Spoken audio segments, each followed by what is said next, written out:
Assalamualaikum warahmatullahi wabarakatuh. Alhamdulillahi rabbil alamin. Wassalatu wassalamu ala nabiyyina Muhammadin wa ala alihi wa sahbihi ajma'in, amma ba'd. Alhamdulillah, segala bersyukur senantiasa tidak bosan-bosannya kita panjatkan kepada Allah Subhanahu wa taala, yang mana sampai pagi hari ini kita masih diberikan kesehatan, kekuatan, hidayah serta taufik oleh Allah Subhanahu wa taala, sehingga kita masih bisa menjalankan ketaatan kepada Allah Subhanahu wa taala. Kita berharap kepada Allah Subhanahu wa taala semoga Allah berkenan mengaruniakan kepada kita keistiqomahan di atas ketaatan, istiqomah di atas Islam dan sunnah, dan semoga Allah Subhanahu wa taala mewafatkan kita semuanya dalam keadaan husnul khotimah. Amin ya rabbal alamin. Bapak Ibu sekalian rahimakumullah, kita lanjutkan kembali pembahasan kita tentang syarah kitab tauhid, yang mana kitab tauhid ini Bapak sekalian rahimakumullah, ini karangan Syekh Muhammad bin Abdul Wahhab rahimahullah taala.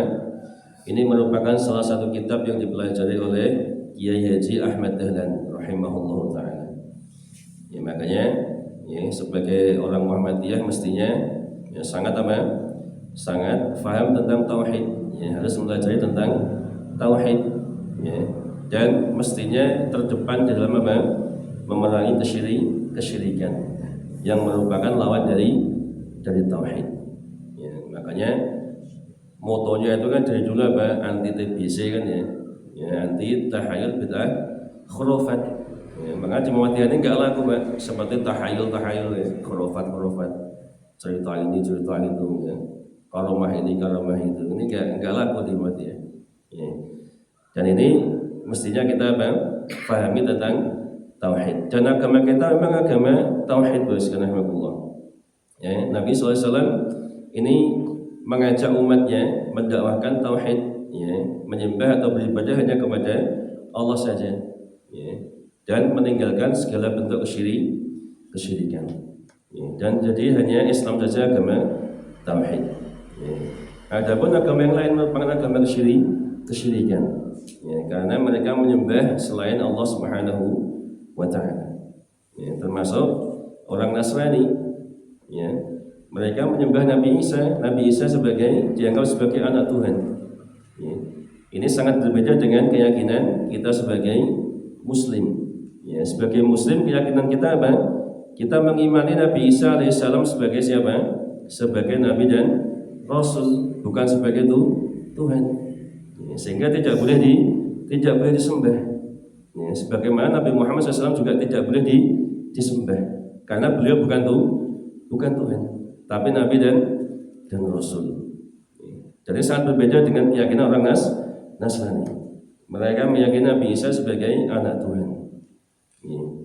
Maka tidak boleh bagi kita, ketika orang-orang Nasrani, ini sudah mau merayakan Natal ini, ramai Natal, maka hukumnya tidak boleh kita ikut Natalan bersama, tidak boleh. Karena sebagaimana tadi yang saya baca rakaat kedua, rakaat kedua tadi saya baca surat apa Bapak Ibu? Al-Kafirun, berarti tadi khusyuk salatnya berarti. Kadang itu kita salat terus ditanya, tadi Pak Imam mau surat apa Pak? Apa ya mau? Berarti tadi enggak khusyuk salatnya, mikir mana-mana. Alhamdulillah. Jadi tadi baca Al-Kafirun, jelas Allah berfirman apa? Lakum dinukum waliyadin. Bagimu agamamu dan bagiku agamaku. Inilah toleransi yang benar dalam Islam. Kalau sudah masalah agama, masalah akidah, masalah tauhid, sudah lakum dinukum waliyadin. Sehingga toleransi yang benar adalah apa? Kita membiarkan mereka merayakan hari raya mereka, terserah silahkan.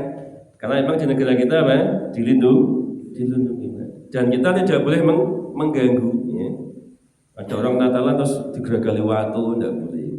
Dibom gerejanya ini tidak boleh, karena mereka dilindungi negara. Mereka bukan kafir harbi yang memerangi Islam, kafir zimmi, mereka hidup damai di negeri Muslim. Maka tidak boleh kita ganggu. Sehingga kalau mereka merayakan Natalan ya silakan, lakum dinukum waliyadin. Akan tapi bagi kita tidak boleh kita ikut-ikutan apa? Merayakan Natalan. Kenapa? Itu bukan hari raya kita. Bahkan mengucapkan selamat Natal juga tidak boleh, haram hukumnya. Jadi kalau sudah masalah agama, kita ini harus tegas sekalian. Tegas itu bukan berarti apa? Bukan berarti keras ya, bukan berarti radikal, bukan. Ya, kita tetap hikmah, bijak, tapi tetap tegas begitu. Lakum dinukum waliyadin. Kenapa kok tidak boleh kita mengucapkan selamat Natal? Karena Natal bagi kita, kalau bagi mereka ya lakum dinukum waliyadin terserah. Bagi kita Natal ini apa? Sebuah kemungkaran. Karena mereka merayakan kelahiran Nabi Isa sebagai siapa tadi? Sebagai anak Tuhan. Ini kemungkaran, Pak. Bahkan dalam hadis qudsi, hadis Bukhari, disebutkan bahwasanya apa? Allah mengatakan manusia mencelaku. Manusia mencelaku. Kenapa kok manusia mencelaku?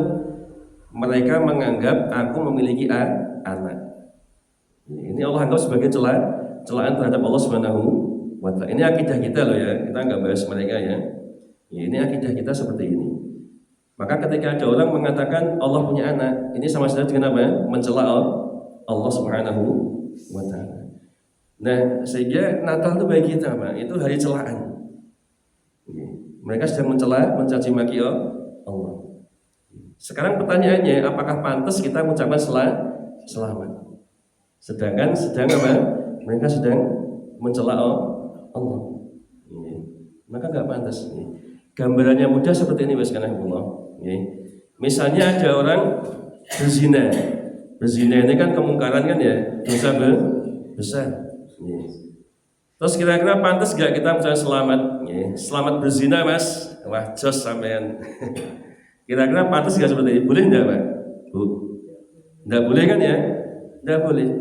Kalau kita mengucapkan selamat berzina, sama saja kita meridhoi perbuatan zina. Lo masa zina kita ucapkan selamat? Mestinya kan kita larang. Ada orang berjudi misalnya, terus kita ucapkan selamat judi bro, ya selamat ya, sip sampean ya, betina judi hebat ya. Nah saya judi bareng ya, judi di masjid misalnya ya, judi Islami misalnya, dicampur baur dengan kebaikan, tidak boleh misalnya. Padahal judi zina ini tingkatan dosanya di bawah kesyirikan. Lalu bagaimana dengan Natal tadi? Mereka meyakini bisa sebagai anak Tuhan. Ini kesyirikan. Maka tidak pantas kita sebagai muslim mengucapkan selamat, tidak boleh. Dan sebenarnya Masya kalau kita sebenarnya jujur itu ya, itu sebenarnya mereka itu tidak ngarep-ngarep sebenarnya. Kalaupun kita tidak mengucapkan, mereka itu nggak paten sebenarnya. Mereka nggak mau jawab, gue kudu mengucapkan selamat Natal. Orang tak jodak dari koncoku. Ini tidak sebenarnya. Cuma kadang kitanya aja yang lebih, Pak. Yang lebihnya, sok toleransi begitu ya katanya. Padahal kita nggak ucapkan itu loh, mereka nggak ngapa-ngapain, biasa aja. Karena mereka juga menyadari apa? Beda agama. Maka tidak perlu kita ikut Natalan gereja, ikut ucapan selamat. Bahkan kemarin saya lihat di medsos itu ya, ada postingan ini luar biasa ya, mungkin sampai kebablasan toleransinya, sampai ada mengatakan kali ini nggak apa-apa saya masuk neraka katanya. Kali ini saya nggak apa-apa masuk neraka dan dosa hanya karena mengucapkan selamat Natal. Sampai segitunya loh orang Muslim. Dibela-belain kayak gitu itu buat apa? Ternyata dibalas sama mereka. Yang nyuruh siapa? Kami sebagai non Muslim ini nggak ngapa-ngapain. Kamu nggak ucapkan itu kalau bahasa Arab nggak paten gitu loh. Yang nyuruh kamu mengucapkan selamat Natal siapa? Lo kan malu tuh Pak kita, Pak. Mereka nggak nyuruh. Saya sendiri, Pak. Itu juga di tempat kerjaan juga non Muslim juga ada. Non Muslim juga ada, Pak. Atasan saya juga non Muslim, Chinese. Sampai tidak pernah saya ucapkan selamat Natal. Ya enggak apa-apa itu. Enggak dikasih SP, enggak dikasih enggak itu. Biasa aja Pak. Adapun kalau dia mengucapkan selamat Idul Fitri ya urusan mereka kan ya. Ya, selamat Idul Fitri. Wah, Pak Zakaria. Ya terima kasih ya gitu. Tapi kalau selamat Natal, sorry ya, lakum dinukum. Dan mereka enggak masalah, enggak masalah. Saya sering kok seperti itu. Tidak pernah saya ucapkan selamat Natal kepada teman kerja, ya, atasan itu tidak pernah saya. Dan itu tidak masalah. Sehingga kadang kita aja yang lebih, ya. Wah masa teman saudara kita, ya tidak usah. Lakum dinukum waliyadin. Bedakan antara masalah agama dengan masalah dunia. Ya, kalau masalah dunia muamalah silakan ya. Di RT ada gotong royong ya, ikut semuanya berbaur antara muslim dan non muslim silakan tidak apa-apa. Tapi kalau sudah masa Natalan agama lakum dinukum waliyadin. Maka musibah kalau ada yang mau mengadakan Natalan bersama, ini musibah. Ini sudah Natal itu biarkan apa? Orang Nasrani aja. Ini agama mereka. Agama kita beda sudah, nggak usah ikutan. Biasa di WA nanti ramai itu di grup. Ada saya juga ada itu grup alumni SMA, SMP ada. Dan saya nggak pernah mengucapkan selamat Natal. Dan ternyata masih baik-baik saja itu. Orang atas dijotak itu ya. Wah, pas enggak itu biasa lah. Ya, biasa. Ya, baik ya. Jadi ada batasnya lakum dinukum waliyadin. Ya, jadi sebatas kita membiarkan mereka melakukan apa hari raya mereka. Ya, tidak boleh ganggu dan kita tidak boleh ikut-ikutan. Berlepas diri kita, Pak. Ya, karena bagi kita ini apa sebuah kemungkaran gambarnya kayak tadi. Ya, ada orang zina, kita ucapkan selamat, ini nggak pantas Pak, nggak boleh. Ada orang judi, kita ucapkan selamat judi. Ada orang mabuk, kita ucapkan selamat mabuk. Hebat, sampean hebat Pak, entek sak botol jos, nggak boleh Pak. Ini perbuatan dosa. Baik, kita lanjutkan tentang sihir ya. Ini sedikit lagi tentang sihir ya. Yaitu kita kemarin menjelaskan tentang hukum sihirnya. Ini merupakan salah satu pembatal keislaman ya, dan hukum tukang sihir adalah kafir ya. Hukumnya adalah dipenggal lehernya ya, dibunuh ya. Dan di dalam Sahih Bukhari di sini sebutkan dalam Sahih Bukhari dari Bajalah bin Abadah ya, ini adalah seorang tabi'in yang terkenal ya. Beliau berasal dari Basrah dan merupakan seorang yang thiqah terpercaya. Beliau mengatakan rahimahullah, beliau mengatakan Umar bin Khattab ini ya generasi setelah sahabat ya. Jadi mereka berguru kepada sahabat, tapi tidak bertemu dengan Nabi. Ya, ini generasi tabi'in namanya. Ya. Beliau mengatakan Umar bin Khattab radhiyallahu anhu, sahabat Nabi yang mulia, telah menetapkan perintah kepada kami, yaitu bunuhlah tukang sihir, baik laki-laki maupun perempuan. Ini perintah siapa? Umar bin Khattab radhiyallahu anhu, salah seorang khulafaur rasyidin, yang mana Nabi SAW bersabda, alaikum bisunnati wa sunnatil khulafa'ir rasyidin al-mahdiyyin. Wajib atas kalian berpegang teguh dengan sunnahku dan sunnahnya khulafaur rasyidin, termasuk Umar bin Khattab. Kemudian Bajalah melanjutkan, maka kami pun melaksanakan hukuman mati terhadap 3 tukang sihir perempuan. Hukum mati, Pak. Perintah dari siapa? Umar bin Khattab radhiyallahu anhu. Ini riwayatnya sahih, hadis Bukhari, Abu Dawud dan yang lainnya. Kemudian juga diriwayatkan dari sahabat yang lain sahabiyah, yaitu dari Hafsah radhiyallahu anha. Hafsah ini siapa? Putrinya Umar bin Khattab. Sekaligus siapa ini? Istrinya Nabi Muhammad SAW. Berarti ini adalah Ummul Mukminin, ibunda kita, ya, ibunda Hafsah, ya, radhiyallahu anha. Ya. Beliau adalah Ummul Mukminin Hafsah binti Umar bin Khattab. Ya. Diriwayatkan dari Hafsah, beliau telah memerintahkan agar seorang budak perempuan miliknya yang telah menyihirnya, untuk dihukum mati. Maka dilaksanakan hukuman mati tersebut terhadap budak perempuan itu. Ini dalam kitab Al-Muwatta ya. Jadi Hafsah juga memerintahkan apa? Orang yang telah menyihirnya tadi, budak perempuan ini, untuk dihukum mati. Demikian pula riwayat sahih dari sahabat Jundub radhiyallahu anhu. Sahabat Jundub, ya. Ini juga riwayatnya sahih, hadis Bukhari. Ya. Beliau juga apa? Memerintahkan apa? Tukang sihir untuk dibunuh, dipenggal lehernya. Ya. Sehingga Imam Ahmad bin Hanbal rahimahullah taala, ini salah seorang imam mazhabnya, ini beliau mengatakan, diriwayatkan dalam hadis sahih, riwayat yang sahih, bahwasanya hukuman mati terhadap tukang sihir telah dilakukan oleh 3 orang sahabat Nabi. Siapa yang dimaksud tadi? Umar bin Khattab, Hafsah, dan Jundub. Ini 3 orang sahabat Nabi ini apa? Ini mereka menghukum mati tukang sihir. Maka perbuatan sihir ini sangat apa? Besar dosanya, termasuk pembatal keislaman. Ya, kemarin sudah kita jelaskan apa dalilnya ya, diantaranya surat Al-Baqarah 102 menunjukkan sihir ini apa? Pembatal keislaman, bisa kafir pelakunya. Tukang sihir hukumnya kafir, sehingga dibunuh, dipenggal lehernya.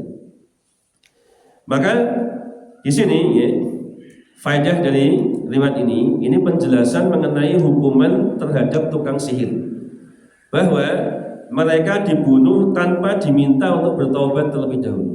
Dibunuh pokoknya. Makanya di Saudi sana Pak, ya, masih melakukan hukum Islam, yaitu dukun apa itu hukumnya apa? Dipancung sudah Pak, penggal lehernya Pak. Ini luar biasa. Karena memang sihir ini apa? Perbuatan yang jahat sekali Pak. Yang jahat sekali perbuatan sihir ini Pak. Bisa membuat orang itu apa? Untuk memisahkan suami dengan istrinya, ya. Bisa berkejaran kepada orang. Ini perbuatan sangat jahat sekali. Dan biasanya minta bantuan kepada syaitan. Dan juga kadang dia mengaku apa? Mengetahui hal yang gaib. Ini yang membuat mereka kafir. Kemudian dari riwayat di atas, ya, bahwasanya pada masa kekhalifahan Umar bin Khattab radhiyallahu anhu, ini sudah ada orang-orang berbuat sihir. Ya, kan? Maka sehingga tadi beliau apa? Memerintahkan untuk dibunuh tukang sihir. Berarti zaman itu sudah ada tukang sihir, sejak dulu sudah ada. Ya. Apalagi zaman sekarang banyak Pak, ya, banyak Pak, ya, tukang sihir ya. Dan supaya nggak terkecoh, kemarin kita jelaskan di antara perbedaan apa? Sihir dengan karomah. Ya, di antara perbedaan yang mencolok apa? Kalau karomah ini tidak bisa dipelajari, ini murni kehendak Allah Subhanahu wa Ta'ala. Yang diberikan kepada siapa? Orang soleh yang bertakwa. Ya, tahu-tahu Allah ngasih kelebihan apa begitu. Ya, ini karomah. Ya, seperti sahabat Sa'ad bin Abi Waqqas radhiyallahu anhu pada saat perang Qadisiyah. Ya, ini beliau dengan pasukannya, ya, pasukan kudanya itu bisa jalan di atas air sekalian. Ini karomah namanya. Diberikan pada orang soleh. Nek kon baleni meleh, ndak bisa juga. Ilmu meringankan tubuh, jalan di atas laut, ya tidak bisa. Wong itu ya tahu, ya begitu apa? Ya terjadi begitu saja atas kehendak Allah, sesuatu yang luar biasa. Kon baleni sakit. Ya sahabat sampai apa juga tidak pernah belajar ilmu berjalan di atas air, tidak pernah. Ya sudah, tawakal aja pada Allah. Karena musuh ada di seberang sana Pak. Ya, harus nyebrang kalau mau apa? Memerangi musuh. Tawakal dulu sama Allah. Bisa jalan di atas air. Ini namanya karomah. Adapun kalau sihir, nah ini bisa dipelajari Pak, ya, bisa dipelajari. Nah yang jadi rancu sekarang banyak orang apa? Yang menggunakan istilah karomah untuk ilmu sihir. Nah, ini kadang orang kita nggak paham. Maka perhatikan tadi Bu, ya Bapak sekalian. Kalau kita ditawari, Mas, saya gelem ilmu karomah, saya tak ajari. Berarti ini bukan karomah Pak. Berarti apa? Sihir. Pastikan itu sihir. Bukan usah bingung. Sihir itu. Meskipun mereka pakai istilah karomah. Maka ini penting mengetahui perbedaan ini. Pokoknya kalau bisa dipelajari, ya, sihir Pak itu. Karomah itu tidak bisa dipelajari. Ya datang begitu saja atas kehendak Allah Subhanahu wa Ta'ala. Orang terdahulu, ya, banyak orang punya karomah, orang soleh. Ya. Ini ya. Kemudian dari dari riwayat Anas tadi ini menunjukkan tukang sihir adalah kafir. Sehingga 3 sahabat tadi apa? Ini menghukumi mereka apa? Dibunuh. Ya. Tukang sihir jatuh hukuman mati tanpa diminta untuk bertobat. Dan tadi juga menunjukkan apa? Bahwasanya zaman Umar bin Khattab sudah ada tukang sihir. Ya, apalagi zaman sekarang banyak. Ya. Makanya termasuk perbuatan sangat dilarang dalam Islam. Ya, maka hendaknya kita jauhi. Apalagi kita sebagai warga Muhammadiyah sangat anti dengan seperti ini, Pak. Kesyirikan, sihir, tahayul, bidah, khurafat. Ini mestinya kita harus depan dalam merangi hal seperti ini. Ya. Tapi juga harus dengan ilmu. Ya, belajar. Kalau nggak belajar, nggak tahu kita. Ini karomah apa sihir ya? Lo jadi Pak Ustadz tuh kayak karomah kok Pak, dudu sihir. Aku diajari ilmu karomah kok dudu sihir. Ilmu putih ini Pak, bukan ilmu hitam. Mau putih Pak, ini kalau sihir ya sihir Pak. Nggak ada sihir putih itu nggak ada. Ya, semua sihir itu apa? Hitam semuanya. Ini dosa ini tidak boleh Pak. Ya, seperti itu. Baik, demikian. Semoga bermanfaat. Mohon maaf jika ada kesalahan. Subhanakallahumma wa bihamdika asyhadu an la ilaha illa anta astaghfiruka wa atubu ilaik. Assalamualaikum warahmatullahi wabarakatuh.